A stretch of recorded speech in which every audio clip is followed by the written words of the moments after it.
Hey, this is David G. I want to show you the new version of StackStorm Ghost2logger pack. So this is the 1.1.0 version. It's currently waiting approval to go onto the StackStorm exchange, but this is a 1.1.0 pack with the 0.5 version of the StackStorm binary, and it gives us some new features. You'll also note there are some new configuration items. This isn't backwards compatible with any other version of Ghostlogger out there. I've tried to make it more agnostic, and that's required some changes. So do make sure that you reconfigure the pack if you're upgrading. The binary can just be replaced.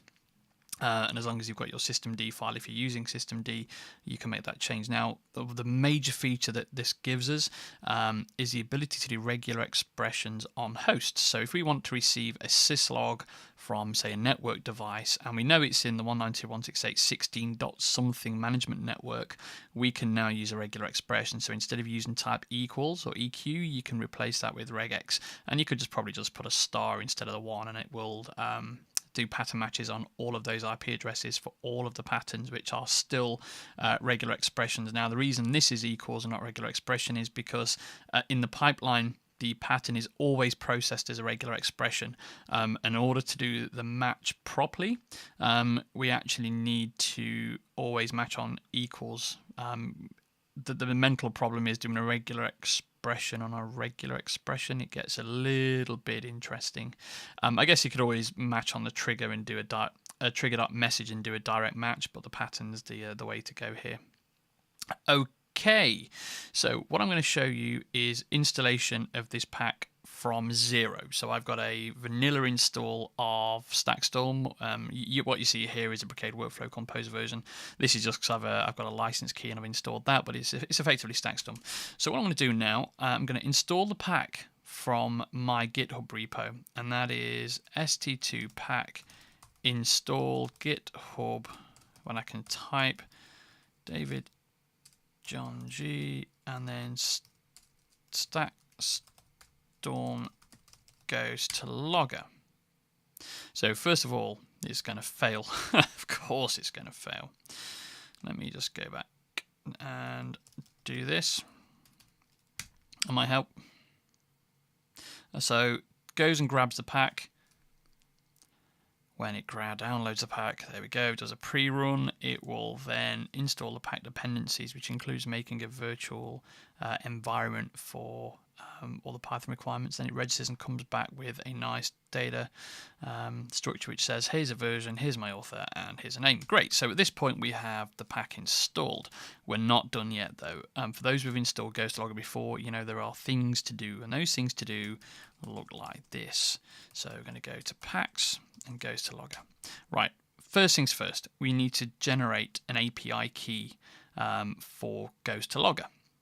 And the reason we need the API key is because one of the sensors queries the rule base, and we need a key for that. So st2 API key create. We want the key, and we're also going to feed it some metadata.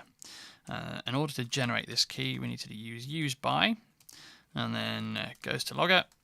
And what will happen here is that information is put into the database, and we should get a key back. Make a note of this key. So I'm just going to copy and paste this and keep it on the clipboard. And then we're going to configure the packs. st2 pack config Ghostlogger. Great. Admin is fine. Username is for talking to the Ghostlogger API. Ghostlogger port, leave that as default. Webhook auth header key is a new key, and what this basically said is when I receive a syslog and my pattern matches work, I'm going to send my metadata, that the information is a payload, to something via a webhook. But we don't know what that webhook header might be. In this case, it's going to be authorization, but it might be something else in the future. So I've left these completely configurable. You can configure the header and the value. Sensor listen port is fine. That's the StackStorm sensor that is going to receive our information when we've got a match. Syslog listen port is what I'm going to receive syslogs on.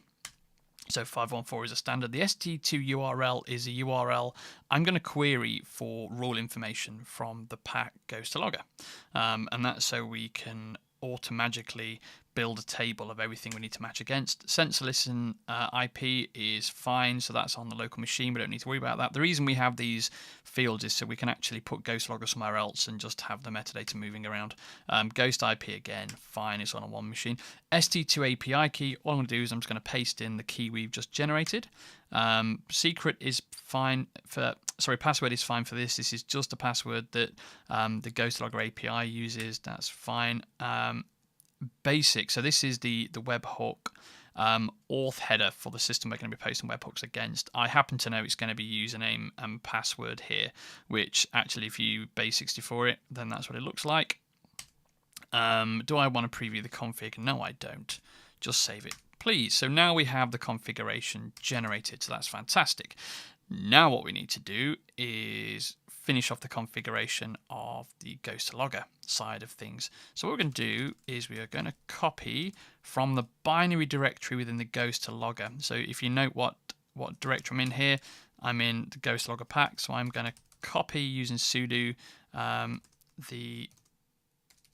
sorry, my mistake. Is it? I've missed copy off. Binary Ghostlogger Linux 0. I've messed up there as well. It's service. So we're going to copy this service file across and we're going to place it in the systemd system directory. So this is a systemd file that's going to launch our Ghostlogger service. And we need to make some alterations. So sudo vim, etc. systemd system. The reason we need to make alterations, sorry, system Ghostlogger, is this file is fairly generic. This is an older file. I've not bothered updating this because it's a good exercise that you understand how to do this.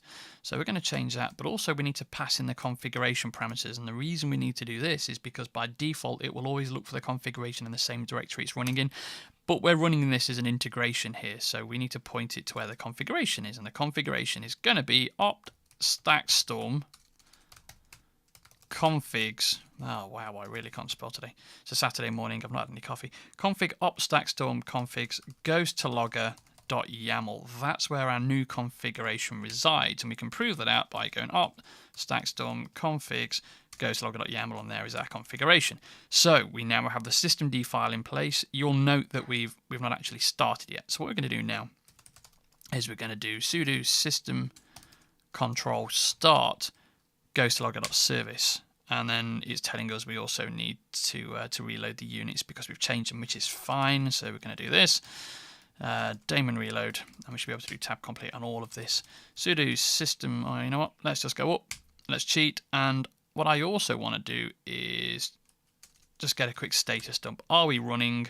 How are we looking? So what we're seeing here is we're active, it's running. Good news, we are looking good. And we can also do this. So we can do journal control unit Ghostlogger.service, and it will tell us where we are. So far so good. Now we have information here that says purge DB by request. That's fine. That basically tells me that a minute ago something is connected to that. I want to do now is I want to just check that the sensors are running. So what we're going to do is we're going to just cat out the logs. So var log st2 sensor container.log. Issue with parsing rules string. Okay, so that's fine. What we need to do is do an st2 reload. So the reason with this is the configuration isn't being read by the sensors. So what we're going to do here is going to st2, let's do this as sudo st2 control reload, and then we're going to register the configs. And then what we're going to do is we're going to reload that sensor container. Sudo system, st2 control restart st2 sensor container. Now, what will happen here is in the background, the st2 sensor container will be reloaded. All of the sensors at this point will be reloaded, but what happens is that the sensors will reload the configuration that didn't exist when we installed the pack. So this will take just a minute. And there we are. So now we have all of the PIDs. Now what I've got in the background as well, I've previously configured this with ChatOps. So I've got a Slack group here called Uber Packets. Anybody who's been on the training will recognize this. My bot, Johnny5, has just come back online. That is all fine. And what I'm going to do here, I'm just going to look at the logs again. We now have a new GUID. That's perfect. This is a great sign that things are looking good. I'm just going to do another journal control. There we go. We purge DB by request, so that's just happened. So that means the sensor's come online, it's read the configuration, and it's purged the database. So that is excellent so far. We're in a really, really great position here. So we've installed the pack, we've configured systemd, the system service file there. We've got Ghostlogger running in the background. We know from the output of the logs here that the sensor, the loopback sensor, is pushing information in. We know that the when the sensor and the service tried to communicate, that the sensor told Ghostlogger that it didn't know what its GUID was, so there is a new GUID generated and agreed. So we have the triad of relationships set up. So the only thing to do now is to create a rule. You'll note that there are ChatOps rules and there are napalm rules on this current pack. So what I'm going to do, I'm just going to create a really, really simple rule. It has to be in the Ghost2logger pack, and the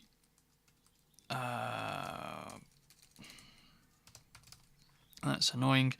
Let me just reload the UI. So this sometimes happens. Rule 1. What I'm looking for is I can't remember what the trigger's called, even though I built the pack, which is a little bit embarrassing. So pack is Ghost2logger. I think it's pattern match. There we go. The pattern match trigger is what we need. So that this is a trigger that gets created when we receive the payload from one of the sensors from Ghostlogger. So that's fine. I'm going to add on now trigger.host, and I'm just going to use the new feature, the regular expression, and I'm going to go 172.16.44. You can see I've been here already just to test this out, and I'm going to use this. This basically says I want to be triggered on any syslog that comes from anything in those 3 octets, so 172.16.44, and then trigger.pattern. I'm just going to use equals here and down. Now remember, even if we use equals here in the pipeline, it's always processed as a regular expression, so that's fine. So anything with down in, and it comes from this IP address. And then just to make this a little bit more interesting, I'm going to post this off to our general channel on Slack. So I'm going to again type this out. So message was received from, and then do a Ginger2 interpolation. So I'm going to do trigger.host. So that's fine, and then I am gonna do this message was, and then trigger.message. Now interestingly here we've got trigger.host up here is a regular expression. Now what will happen here is our host will resolve to the IP address. Now, the reason it does that is because the sensor reads this information and puts it into a database. When the syslog is received from an actual IP address, it's matched, and then the payload that comes back from the Ghostlogger service is actually the host IP address itself. So what happens is, if you imagine 172.16.44.1 is actually this variable. That variable is passed into this as a regular expression, which obviously matches. It's a little bit inception-y, so just trust me on this.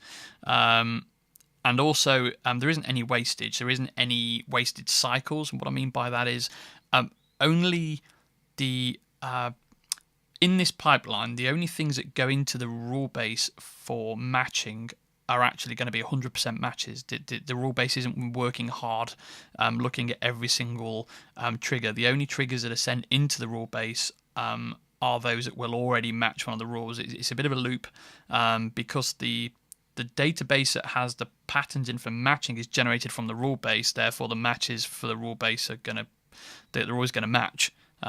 You'll get your head around it if you haven't already. I'm probably explaining it very, very badly. Anyway, so we have this rule. And what we're going to do now is I've got a Python syslog client. I'm going to send a message out. So all that's done is just sent a message out to our install of Ghostlogger. And you'll see here the time is 1:35. let me just do this because I probably didn't show this before, but this has got a match. So what's happened is the syslog hit the Ghostlogger service. The service generated a trigger via one of the sensors. The sensors sent the trigger into the rule base. The rule base matched, and part of that was to send the message via Slack. So I'm just going to delete this just to show you this is actually real. This is not me messing around. This isn't smoke and mirrors. So I'm going to do that and see if we can catch it going across. And we just caught it just a second as it went through. That's how quick this thing is. So this is a Python syslog script hitting a VM. The VM runs Ghostlogger. Ghostlogger does a pattern match. A pattern match hits a sensor. The sensor sends a trigger into the rule base. The rule base matches. StackStorm then runs a job on the ChatOps pack with post message. Post message talks to Slack, and then we've just saw the message come over on Slack. I mean, that was pretty quick. So thank you for watching. You've heard my voice for far too long now. That's been the installation and usage of the Ghostlogger pack 1.1.0 with the Ghostlogger binary 0.5. Hope you enjoy the new features. Any issues, any bugs, drop me an email. You can go to this URL. This is the home of StackStorm Ghost2logger, and this is where I do all of my pull requests. Please drop me an email, david.gee@ipengineer.net, if you have any issues. If you want to make a feature request, go up to here and open an issue anyway, and open a discussion. We'll take care of it for you. Thank you for watching. See you next time.